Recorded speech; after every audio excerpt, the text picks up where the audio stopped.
Even when you're not feeling the presence of God, just recognize during this drought, I'm going to keep my Bible open. I'm going to keep praying. I'm going to keep showing up. I'm going to keep walking the right path that I do know to do in order to be where He wants me to be.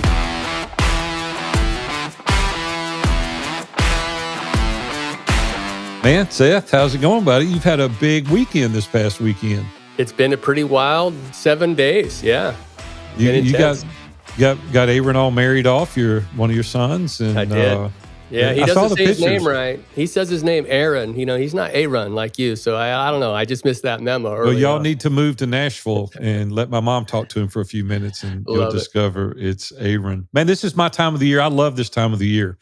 Got an opportunity to celebrate, Memorial Day. That was fun. Went out on the lake for a little while, had some family time, and hopefully you had a good weekend as well. I did. It was kind of a culmination. It was crazy. I got called to do some international business last week, and so I was out of the country until like Wednesday, and then kind of moved up to the Salem, Oregon area for a weekend wedding. So it was intense, but everybody's healthy and happy and off to their honeymoon. So it's How great. did Helen like you being out of town right up until the important day? How'd that go? All I know is she signed off on it. So she did? Yeah, okay. She signed off on it. All right, good deal. Good deal. Man, I'm excited to talk about this topic today, when God goes silent. Yeah, I think every man knows this feeling, Big A. And like, what do you do when it feels like God's just not answering your prayers, or your prayers are kind of bouncing off the ceiling, so to speak? And I don't know. It's been described like this desert and this drought. It seems like everybody goes through it, but what do you do while you're going through it?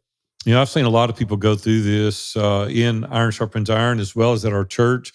Family members have gone through this. And man, when you have kind of a faith drought, it feels like that the silence of God just really shakes you at your core, at your very foundation.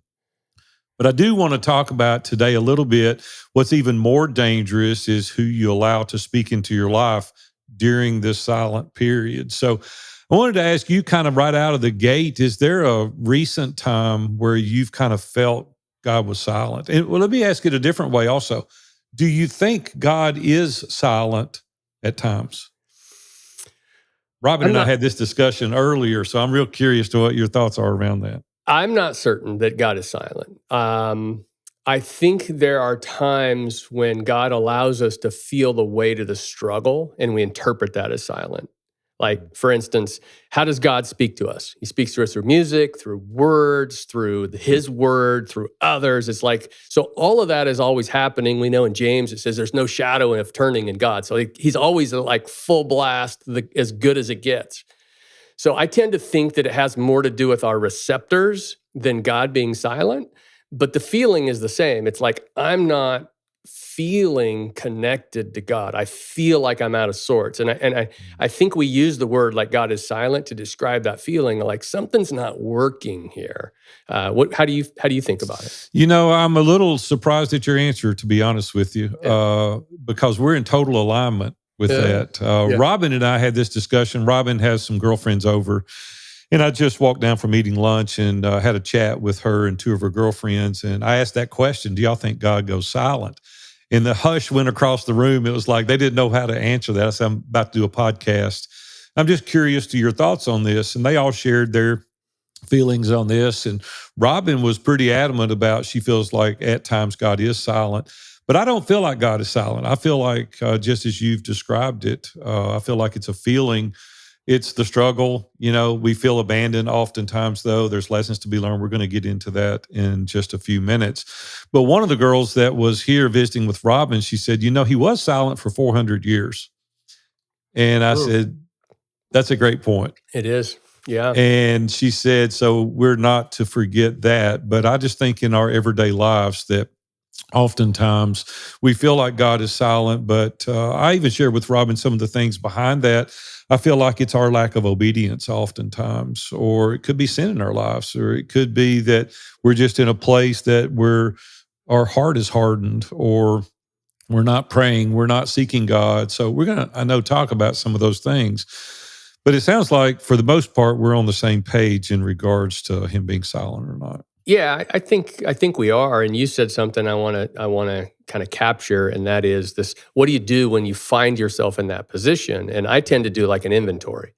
Like, all right, what's going on here? And I will often start with sin. Like, all right, is there some sort of sin that I need to confess, because I can Sure, take care of that, thank the Lord. sure.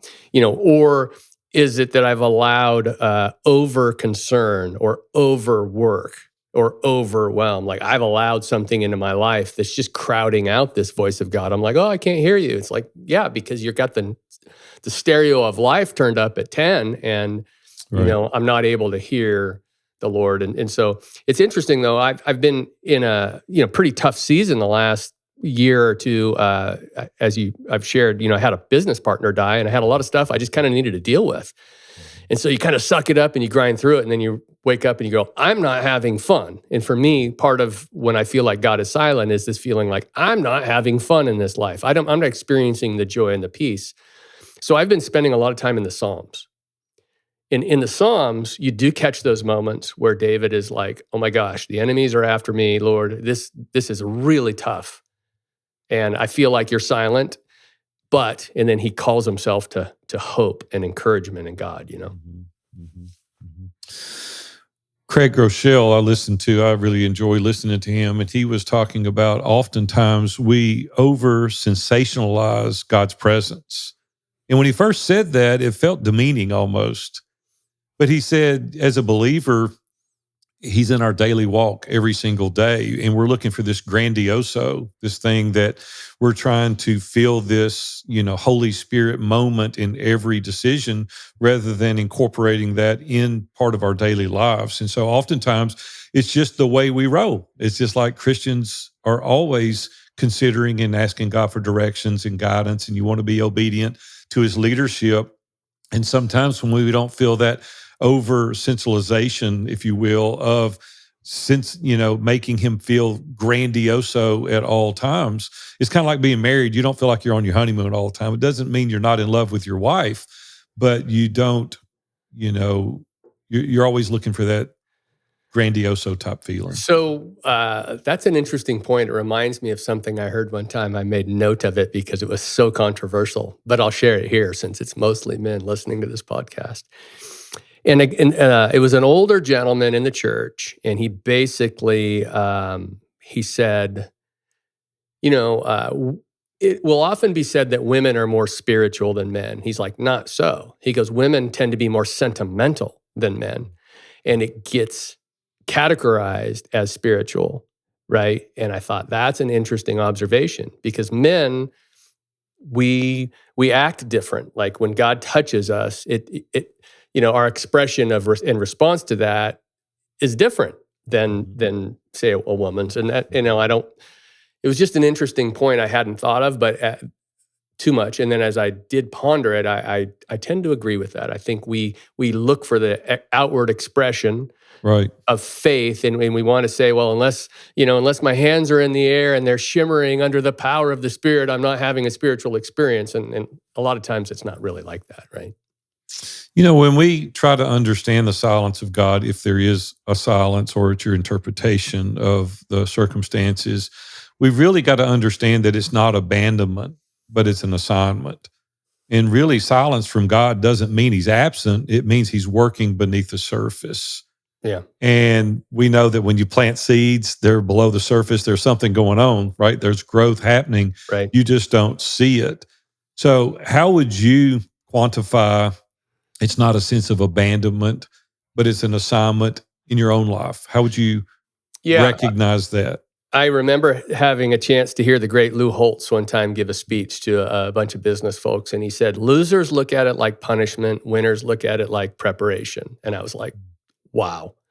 Like that's how you experience it. Like when there is difficulty, when there is this silence, we trust in God's goodness, right? We think about his faithfulness over time. We think about all the good things in our life. As you know, I use gratitude a lot when I get out of sorts, and I just process, are all of these good things in my life because of my brilliance and my good efforts? Absolutely not. Right. I was sharing with our ISI group this morning, I get a lot of credit for raising wonderful kids. And I'm like, well, first, meet my wife. But even before that, I said, our recipe was pretty simple. Surrender to Christ, and then hang out with a bunch of other people who surrender to Christ. And try to raise your kids in that environment. And we've had some great outcomes. That doesn't mean my kids aren't squirrely from time to time, but my answer would be kind of getting back to the simplicity of things, right? Seek first the kingdom. All this other stuff will eventually come back around.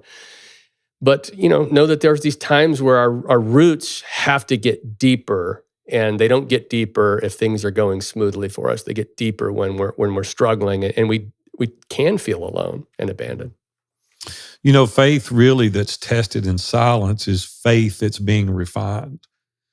I used to work with gold a lot. I was in the jewelry business 27 years, and we used to manufacture jewelry, and you had to get it to a certain temperature. My memory's not going to serve me well. It's around 1,500 degrees before it would melt. And then all of the impurities would come to the top.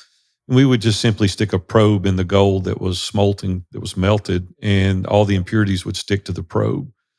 And I oftentimes see my life going that way is when things are really at its most difficult times, it seems like that's where the most growth happens. And those that have been following me for any length of time know that I had a daughter that was facing, a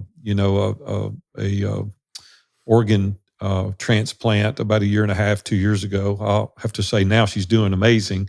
Praise But God. during that time was probably one of the most difficult times of my life. It was like, what is it that we need to learn? What life lessons? I've got to have faith in you. And the doctor says she's got 60 days to live if she doesn't have this organ transplant. And that's when the rubber really meets the road, when you're, down and you're distraught. And success, right? You don't learn through that. You normally learn through failure.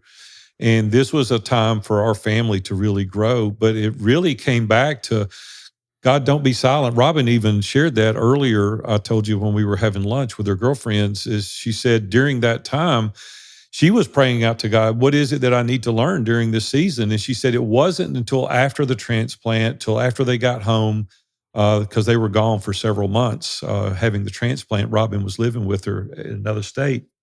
And we had to get to a place to where she could sit and listen and have clarity of mind. And she really saw it because she journaled every day during that period of time. And that's when you can reflect and you can see the hand of God in all those steps all along the way. So our encouragement wants to be to you today that you may be struggling with something. Those that are listening, you may be going through a very difficult time and you feel like God has left you. He's abandoned you. And I can assure you he's not. He's not abandoned you. He's maybe not interacting in the way that you would have. He's not giving you the answer that you would like, but in no way does that mean that he's abandoned you. It's just that really our faith is being refined, and the drought may be God's way of deepening your dependence on him, not just your feelings. And I want to talk about feelings for a second, Seth. I think it's a real important part of this episode. Like, what do we do when you are feeling that? Let's just say, okay, I am feeling this. What do I do next? What is the next right step if I am feeling this way? Yeah, I've found for me, obviously, a prayer, but talking to somebody. I will often suffer in silence until it just erupts, usually in some, yelling at somebody or emoting some way, and you're like, "What the heck? This is like, why did you just overreact?" And it's because all that pressure was building up. And so I Sure. have found that if I'm going to get to the other side of a challenge or a season like this, it usually comes from just opening up to people who know me and trust. I trust them, and they love me, and they have some context. They have seen my journey, and just sharing with them how I'm feeling, get some outside perspective, because Mhm. we can just obsess over this problem over and over and over in our mind till we lose all perspective. Have you always been that way, or is this something you've learned recently, or what has your journey been about as far as being vulnerable or transparent Well, I to think those I around you? I used to tell myself that I was impervious to stress, like it didn't bother me. I'm like, nah, I'm flatline. And that was a lie, because I Yeah. had other, sins and ways Mm. of acting out that kind of bit me in the butt. And I realized, oh, you were just telling yourself that you weren't stressing, and Tony Robbins has famously said, stress is what Gosh, what is it? No, stress is what achievers call fear. Mm. Right. I'm stressed. And if you really peel that back, you're like, you're afraid of something. You're afraid of Mhm. looking bad, of failing. It's like, we all Something. have these emotions and we Yeah, try to sure. pretend. So for Mhm. me, I would say, no, I wasn't always like that. Probably from my 30s on, I've been like that because I realized, no, you're a pressure cooker if you don't just talk to some human about this. Talk to the Lord, of course, but talk to other humans as well. I was very quiet and had a veil up, had kind of a facade up for probably the first 40 years of my life, 20 years of my career, 40 years of my life. And it wasn't until I was introduced to other people that said, hey, you need to have trusted advisors. You need to have people around you. You need to have people with context. You need people that you can trust, that you can let that veil down and share these things. And it seems like my life got a lot better at that Yeah. point because I wasn't shouldering all that responsibility myself. It just seems like when it's in my own head, it made it twice as bad or three times as bad Yeah. because you don't know what you don't know. But when you were able to share this with other people that really are interested in your journey, they can pray with you. They can encourage you. They can say, hey, I've been through that, or I know someone has been through that. Here's the answer. Here's a resource. Here's something that you can do tangibly. And it's like, man, I didn't even know that existed, or I didn't even know that was a thing. Or I certainly didn't know that people really was interested in my life to that level.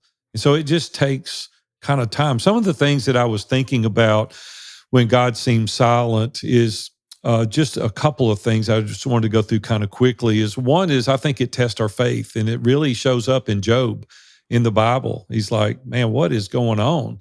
And we all know the story, or primarily we haven't got time today to teach that Sunday school lesson. But Job really went through a really, really tough situation, and I'm sure he felt God was silent in that. I Yeah. think also it teaches us patience. My mom always says, "Don't pray for patience." She says, "Pray for endurance." Yeah. I think And about Joseph in mm, prison and, for all these years and everybody else is getting out. And he's like, he knows he's got a calling. He had a very, yeah. very clear vision. He's like, but I'm Mhm, still in prison, right? mhm. There's this testing, this patience, like you say. I think it's also a time that it encourages our growth. Hmm. And when I think back, like King David, you look at what he went through, the growth that he had to go through in order to get to that position. He wasn't there initially, but then I also think it draws us closer to God.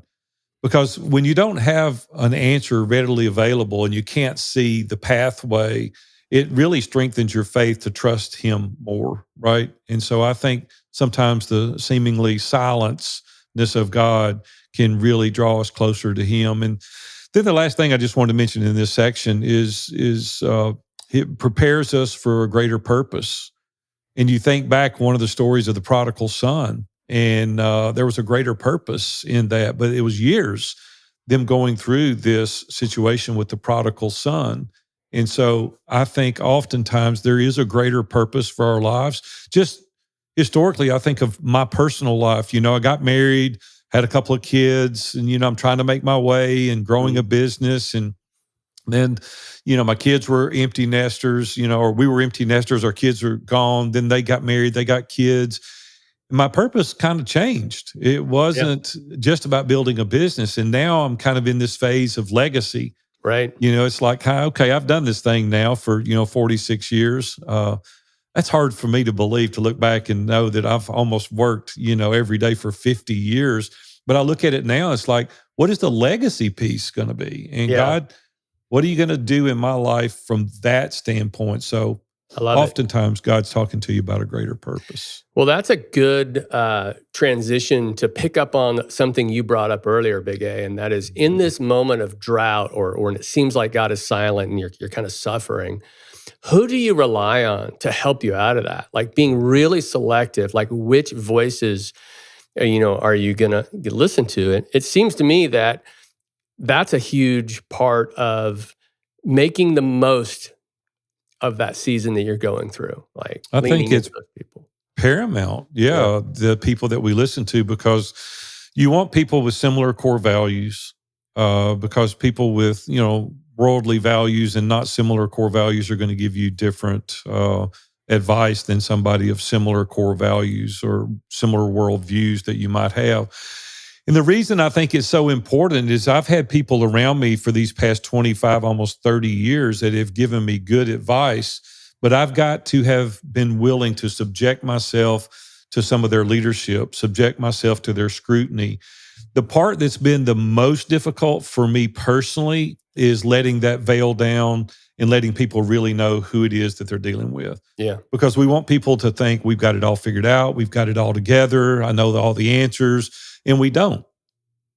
The truth is we don't, and it's very important who you surround yourself with. Yeah, I was thinking about this wedding that we had this weekend, and a lady said something to me that showed up in my toast to the bride and groom, and she said, it doesn't take a village. She said it takes a church, and I thought it was interesting. Like the church, when it's functioning well, that's one of the beauties of a church is you're around people, you're in some sort of a community group, or you put yourself intentionally in a place where people can get to know you, you can get to know them, right? To your point earlier is if they don't share your core values, you're not going to let them mentor you. You're not going to let them influence you because you don't want to follow them. You don't want to go anywhere that they're going, if they don't share your core values. But when you find those people who actually know you and share your values, well, then you can, as you say, you can open up and you can really invite them, ask them to challenge you and to push you towards, restoration. Or, you think it's funny. All of a sudden I'm thinking about Job's friends, right? Because that was his complaint. He's like, man, all this crap is happening in my life. And, they came around and they had a lot of really bad advice because it was just God putting him through a season, right? Yeah, that's the reason that it's vital that you have people of similar core values, similar worldviews. That don't mean that you have to be clones. I'm not saying that because diversity is good to some measure, but when you're taking lifelong examples of how you're going to raise your family and the things you're going to believe in, the places you're going to go and how you're going to raise your family, you need those people. These men in your life will either help you lean into God or lean away from him. It's going to do one or the other, regardless of the people that you're around.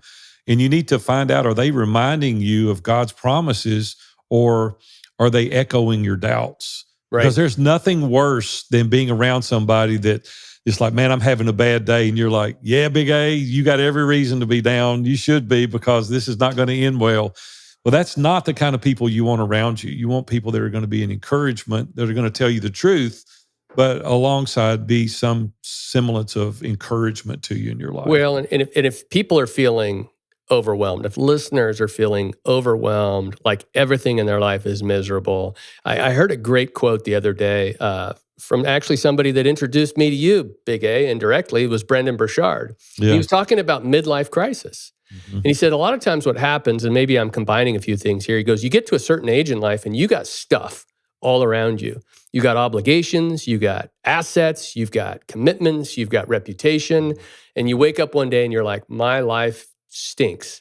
And he said a lot of people just punt at that point because, and this is really important to listen, are you listening to the world? Because the world will tell you what you need is a sports car, you need a new wife, you need to go find yourself, you need to experience all the things that you missed out on when you were young, right? That's just really, really, really bad advice. Yes. You got to make sure you. And Brendan's point was go back to the beginning.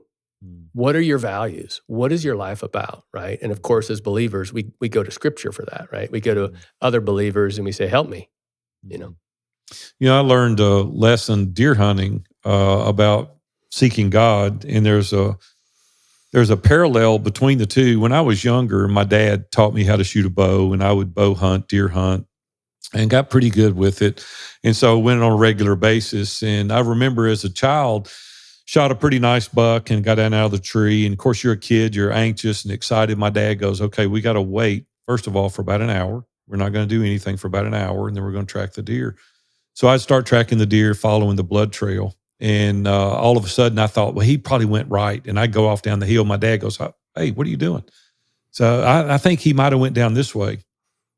He said, you're never going to find the deer until you track the blood. I said, what do you mean? He said, you don't know where that deer went. And he said, when you lose the trail, you got to go back to where you saw the blood and track from there and go forward.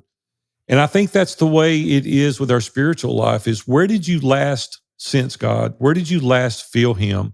What were you doing? What stage of mind were you in? Who were the people that were around you? Go back there and say, my Ebenezer, right? What is it that I need to do in order to get back on the right path?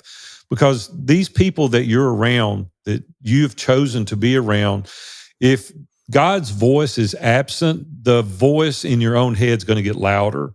And so you need to be sure that you're around these godly people that can help you. I want you to choose men who's going to pray for you, who's going to challenge you, and they're going to redirect you back to truth. And if you have that in your life, I think it'll help you. You know, it says in Proverbs 13:20, walk with the wise and become wise, for a companion of fool suffers harm. Yeah, well said. And you know, there's the other part too we talked about, Big A's. You've just got to keep showing up. You just got to keep pushing forward, one foot in front of the other. Just be It's hard faithful. sometimes. Yeah, it's it hard. is. But life is hard. You know, and when life gets hard, I often think about the effort of Christ, or we're coming off of Memorial Day, right? That's hard. You know, D-Day was hard. Working in a coal mine is hard, right? Getting up, putting our nose in the Bible and humbling ourselves, that's the kind of hard that we ought to be able to handle, right? And, you know, I know that emotions can get the best of us, but this is what tests us. And frankly, this is how we also build some self-respect. It's like, are we going to wither because it's a little hard? Or are we going to say, no, I'm a man. God has blessed me. I can do it. Right. Other people are counting on me. Doesn't matter how I feel. I'm not getting drafted to go fight in Vietnam or something. This is just, it's a season of life. Keep a little perspective, right? You know, I think we've got to be obedience to the anchor in the drought. And even when you don't feel it, and I know guys don't talk a lot about feelings, but even when you're not feeling the presence of God, just recognize during this drought, I'm going to keep my Bible open. I'm going to keep praying. I'm going to keep showing up. I'm going to keep walking the right path that I do know to do in order to be where he wants me to be. And it's the same way in work. Consistency breeds breakthroughs. And if you're consistent all the time, I teach people how to do various things in business. And they say, well, I did it for 3 weeks and it didn't work. Well, you need to do it for multiple weeks. And that consistency, I promise you, there's going to be a breakthrough. Yeah, that scripture, Galatians 6:9 says, let us not grow weary in doing good. For the proper time, we're going to reap a harvest if we don't give up. I was in Psalms this morning, and what jumped out to me was from Psalm 147:11. It says this, but the Lord takes pleasure in those who fear him. And here's the part that really got me, in those whose hope is in his steadfast love. And there's a comma in that, like the Lord takes pleasure, and the back part of that is in those who hope. And so if we want to please the Lord, we got to stay focused on that hope thing, right? We need hope, right? We lose, I mean, life gets really hard. It's hard when we lose hope, right? But the Lord wants us to keep hoping. So Big A, we came up with 10 moves that people can make.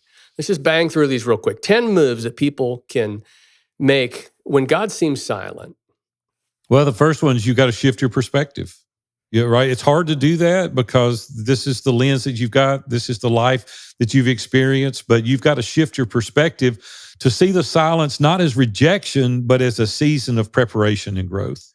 Right. Second one is you got to immerse yourself in Scripture. Just go to the Word. It's alive. It's not like reading somebody else's mail. This is reading something that God can give you new insights that you've never seen before, especially when your heart is tender and you're really seeking. You know, the next one is pray honest prayers. And man, that is so hard oftentimes because you're like, I'm going to trick everybody. You're not going to trick anybody. You've got to pray these honest prayers. You got to tell God how you really feel. Like he knows, but you need to confess that. You need to say it. Even in the silence, honesty really deepens intimacy with him. Yeah. Move number 4 is seek out wise counsel. You know, find people that you know God, because they can call you back to him, and they can also call you out in a good way. They can remind you of what's true about you, right? Because we lose sight of everything when we lose sight of God. We lose sight of us. We lose sight of what matters. We get all blurry-eyed, right? The next thing you got to do is reflect on past faithfulness. You got to remember those times where God carried you through. You got to reflect back. You've got to say, hey, his track record can really fuel my trust in this dry season that I'm currently facing. Number 6 is stay obedient to your calling. Like there's certain things you know that God has called you to do. You don't have to, quote unquote, throw the baby out with the bathwater. You don't have to make everything new just because you're in a hard season. Go back to the things that you know you're called to. Just double down on those. Maybe eliminate some noise and confusion and new things, but don't eliminate the things that you know the Lord's called you to. Number 7, serve others. You got to step outside of yourself by helping someone else. Service can really unlock perspective and hope. When we take our eyes off of ourselves and serve other people, that's what we say in ISIs, be the giver, not the taker. The natural reciprocity of others want to help you. So if you serve others, you're going to do yourself a great justice. Number 8, and this is one I've been working on a lot lately, is limit negativity. So cut out the voices, the media, the news, the things that give you that pit in your stomach, the things that make you angry, the people in your life that are just drama. Got to cut that stuff out. It's clutter, right? And it's hard. There's a guy named Jordan Rayner. I've been reading a great book called Redeeming Your Time about how to use your time effectively. But he has a phrase, I think it's something like abstain from the kingdom of noise, or essentially just jump out of the kingdom of noise. And you know what? If we don't read the news and if we don't follow X, formerly Twitter, if we're not on socials, the world will not stop. Right. But we'll actually have a lot more peace because we're not comparing ourselves to these images that we put up about other people having it perfect because they don't have it perfect either. Number 9 is journal your journey and write down those prayers, write down your questions and even your frustrations. Be sure to just make note of those so you can reflect on those and give those to God because God can meet you on those pages. Yep, and bringing it home. Cling to God's promises. Remember all the things he said. Remember all the things he's already done. And just grab hold of the things that he promises because his promises never fail. Make those moves if you're feeling like you're in this season of silence. Yeah, that's really good. Listen, thanks for being with us today on the Iron Sharpens Iron Brotherhood podcast. If you're in a silent season right now, listen, trust me, you're not alone and you're not forgotten. God may be developing something in you that can't be rushed. It's going to take a little bit of time, but you cannot afford to walk this road alone. Who will you allow to be in your circle during a drought can determine whether you walk out stronger or you stay stuck in spiritual quicksand. Thank you so much for being here today. Seth, it's been a pleasure. We'll see you guys next time.